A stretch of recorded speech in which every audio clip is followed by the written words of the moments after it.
Hello, everybody. My name is John Murphy. Welcome to On the Homefront, a weekly program here on WILI about the arts, our local economy, and our culture in eastern Connecticut. We focus on Tolland, Windham, and New London counties, and our program this week will be in two segments. I'm about to sneeze, so I'll have to cut that out of the show. Sorry for that, but sometimes you just got to sneeze. Our program today will be in two sections. For the second half later on, there's a very exciting exhibit opening at Eastern in a few days. It's called Women at War, and it's about women in art in Ukraine right now. As you know, they just marked their 6-month anniversary of the invasion from Russia. It's a very difficult time, and there's an amazing exhibit that connects women and trying to survive that conflict, and it's coming to Eastern on September. That'll be for the second part of the show, just a brief preview. For the first part, we're going to look at the Coventry Art Guild, and I'm very happy to have back in the studio once again Richard White. He's the president of the board. Richard, good to have you back in the studio again. Well, it's good to be back here. It's an auspicious moment. We got a lot going on, and we'll be happy to chat about it this afternoon. You bet. So what we're going to do is start out with some of the events. We'll talk about ways that you can get involved with the Arts Guild, and also we'll talk about the program. Beginning on September 14th, our program is expanding to 1 full hour from 5:05 after the news until just before 6. So we're going to have about twice as much time every Wednesday for more guests. So we'll have a lot more stories to come for you each week. And we'll get into that news a little bit later, but we're very happy to have this chance, and we're very grateful to Colin Rice and the people here at the radio station for offering up some extra airtime for us. So Richard, I know you've been working so hard with everybody on September 17th. It's an all-day celebration in Coventry. It is. We've been. This is our 5th celebration in 7 years. We were dark 2 years during COVID time, so we're coming back, and we're excited about that. This is our Arts on Main event, and it runs from one end of the village to the other. We have a couple of art exhibits. We have arts and crafts vendors. We have a new event, which is a Poets Corner with featured readers and open mic for poets, for the Poets Chair, and even interactive refrigerator magnet poetry. Wait for that. That's a mouthful. There you go. So we have the Poets Corner. We have children's activities. Barbara Timmerman does a great job with that every outing, and that will be on the lawn at Coventry Arts and Antiques. There'll be face painting, sidewalk chalk, music activities from Song a Day Music on the lawn. Yeah. Ruth O'Neill. You bet. And her gang. She's hosting a couple of music groups from the schools, and there'll be dance performances by Miss Candy's dance troupe on the veranda there on Main Street, and there'll be other displays by the local merchants. JDM Cars is a new tenant on Main Street. They're going to have a display of their little foreign cars that drive on the wrong side of the street. I love that. And they must have a special ordinance on that. Some kind of special. I don't know how they're doing great. They're finding a niche market to sell these little vehicles. There'll be a shuttle bus out to the David Hayes Sculpture Fields, where they'll be hosting walking tours of the sculpture fields at four times: noon, 1, 2, and 3 o'clock return to the parking area, which will be at the Robertson School.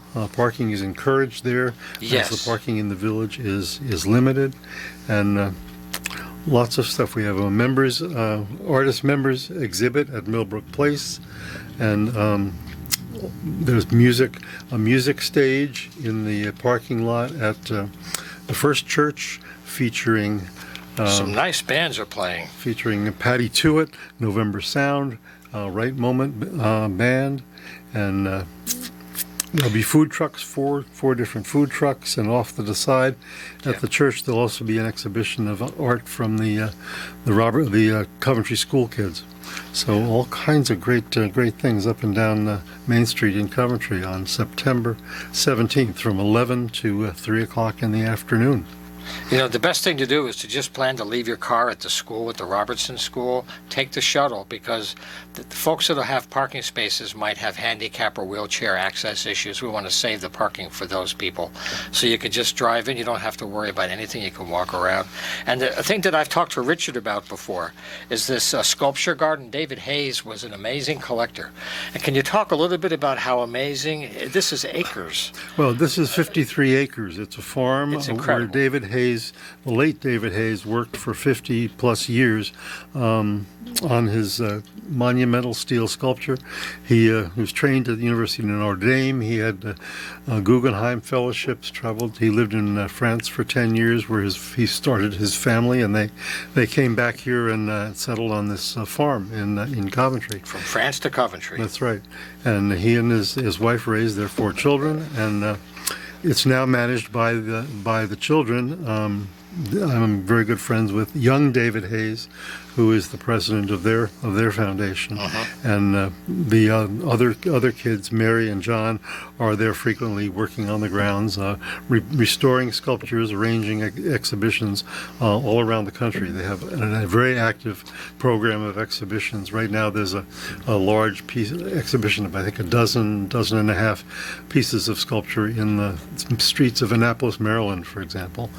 So they're still very active, and there are hundreds of pieces of sculpture at the David Hayes property. Wonderful place, and you can go there anytime for self-guided tours and help yourself to all there is to see there. So on the festival, you have 4 opportunities, to enjoy this. It might be great to do it on that day with some friends. And I want to give the website. If you just jot down, the website's really simple. You can follow all the information that we're talking about with Richard today. And for the rest of the year, when things come up, it'll all be there for you as they come up. It's CoventryArtsGuild.org. Now, something that Richard's working on that other people are doing around the region is they're working with writers and poets. And there's more events where people are trying to do readings and gatherings. And I wondered if you could talk a bit about the Poets Corner. You have 2 people coming that are really great during the festival.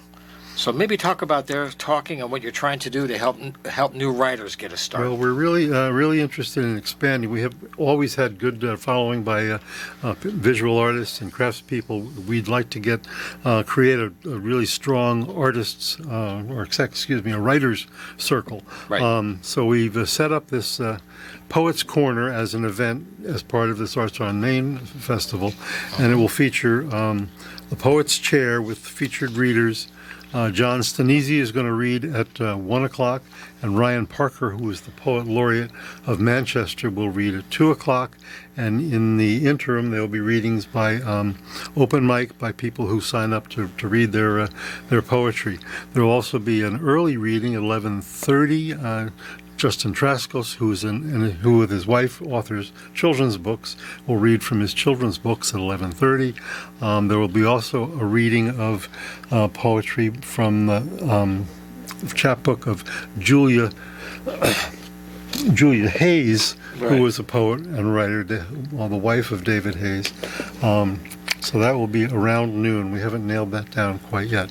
So we're very interested in creating a strong circle of writers in the Guild to do programming and workshops on into the year and in future programming. So if you're a writer and you're interested in workshops and work sessions and meeting other writers and poets, send an email to info@coventryartsguild.org, and we'll connect you with the writers circle and come out to the Poets Corner and see what we're up to. There's also going to be an interactive refrigerator magnet poetry display where you can put up your own refrigerator magnet poems, and with the words, put them in order. Nice. And we'll put that. We'll post those on the website. We have somebody came up with the idea, and we figured out how to do it. So you can make your refrigerator magnet poetry, and that'll actually be available for a couple of weeks in advance at Preserved Antiques. You can get a jump start on your refrigerator magnet poetry at Preserved Antiques on Main Street in Coventry. That'll be up later this week. Right. So A lot of good things going on. Very interested in building our writers membership. We'll also have our traditional annual members artists show at Millbrook Place, which is a community hall across the street in the back of the parking lot from Bidwell Tavern. When will that be? Is that October? That's the same. It's on this date. On the same day, okay. And the Sunday, the day after. It'll be 2 days for that show. But it'll be a feature of this Arts on Main event. Okay. So. Well, it's a lot of people working really hard for a long time to get a really nice day together. Again, it's Saturday the 17th from 11 to 3. Just go to the website for all the details and the schedules of the events Richard was talking about, CoventryArtGuild.org. So I wish you great weather and a good fall ahead, and we'll look forward to having you back later in the fall as we get more into the Artist Open Studio, which is around the holidays, and winter events. I'm always thrilled to be here. Thank you for the opportunity to share our programming and our outreach to a community of artists and writers. Okay, Richard, thanks so much. Okay, what we're going to do now is shift gears slightly and change the focus to Eastern. Their art gallery is bringing the first stop in a new tour called Women at War, and it's about 14 women artists who are dealing with life in Ukraine during the war and also during the occupation of Crimea in 2014. The exhibit opens on September 14th at Eastern in the art gallery. It's there until October 12th. And it's a riveting show that you should definitely check out. I've got the gallery director. Her name is Julia Wintner. She gives a very brief overview of the purpose of the gallery and what the show is all about. So I'm going to give a few minutes now to Julia, and she'll give you an update. Oh, thank you so much, John. You having me come to the radio and sharing our programs almost every semester, and I'm so happy to report that this very important exhibition will be open very soon, September 12th. This exhibition was curated by Monika Fabianska in New York. So Eastern Art Gallery is the first traveling venue for this exhibition. After us, Women at War will go to Wesleyan.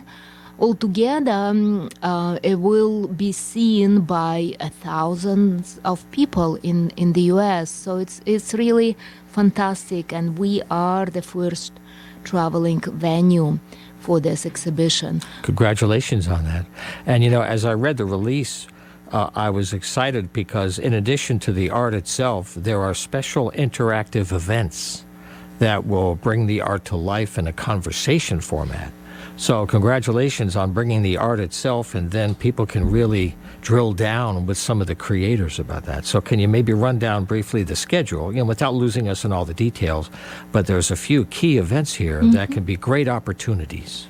Sure. The opening reception for Women at War will take place on Thursday, September 15th, and curator Monika Fabianska and one of the artists will be present during this opening.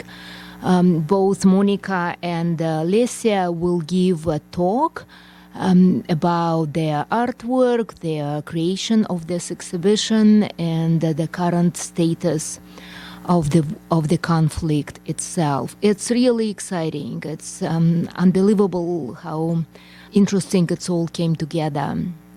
And something I like to do now before you go on to the next event is give the website, because you can follow up on everything that we're talking about and also find out so much more about the whole year ahead. It's a simple address, easternct.edu, the regular website for Eastern, and then /art-gallery, art-gallery, and you'll get all this information. Yeah. Another very exciting event will take place on Wednesday, September 14th. We are collaborating with Katya Kolsio, who is a professor at Wesleyan College. Katya will talk about her long-time engagement with Ukraine. Katya traveled to Ukraine and trained soldiers and people in Ukraine in somatic dance, somatic movement, and how somatic movement can help in sustaining trauma and other damages, moral damages that war and conflict can create in our human psyche. So Katya Kolsio on September 14th, that's 3 p.m., a folk Ukrainian singer, Nadia Tarnavsky, will accompany her. Nadia will be at the gallery as well with Katya, and both of them will speak about resilience through somatic dance, somatic movement. Another very exciting event during this exhibition will take place on September 22nd.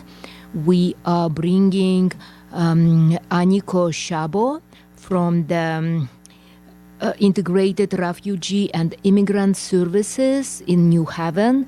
Aniko Shabo is our alumni. She graduated from Eastern in 2005. And she will share her career path and her exciting work with the communities as part of the Integrated Refugee and Immigrant Services. Well, these are really great opportunities here at Eastern, and I'm very happy to have you back with us again. I want to thank Julia Wintner for being with us today, the director of the Eastern Art Gallery. The program begins September 12th for Women at War, featuring 14 Ukrainian artists. It goes through mid-October. And for the schedule of all the events, and everyone that can hear me is welcome to attend. It's open to all at the gallery here on the campus in the Fine Arts Instructional Center, right in the heart of the campus, easternct.edu/art-gallery. Thank you so much, John. Okay, we're back. That's how we're going to wrap up this week's edition. Next week, on September 7th, we are preempted for Red Sox coverage. We're also preempted on September 21st for the Red Sox. So September 14th will be a very special show for us as we expand to almost a full hour every Wednesday with more stories each week. We'll look forward to seeing you then. Also, coming up in a couple of days, the new issue of Neighbors is coming out. This is the August issue. And every month, this is a wonderful publication with news about our entire region. It's available in stores everywhere for free. It's in color. And if you don't see a copy, it's online. If you go to neighborspaper.com, you can get every issue, a lot of good information throughout the year. So that's it for now. Thanks very much for listening or for watching. If you want to get involved, if you have news to share, come on down, come in the studio. Use the email john@humanartsmedia.com. And we'll see you next time.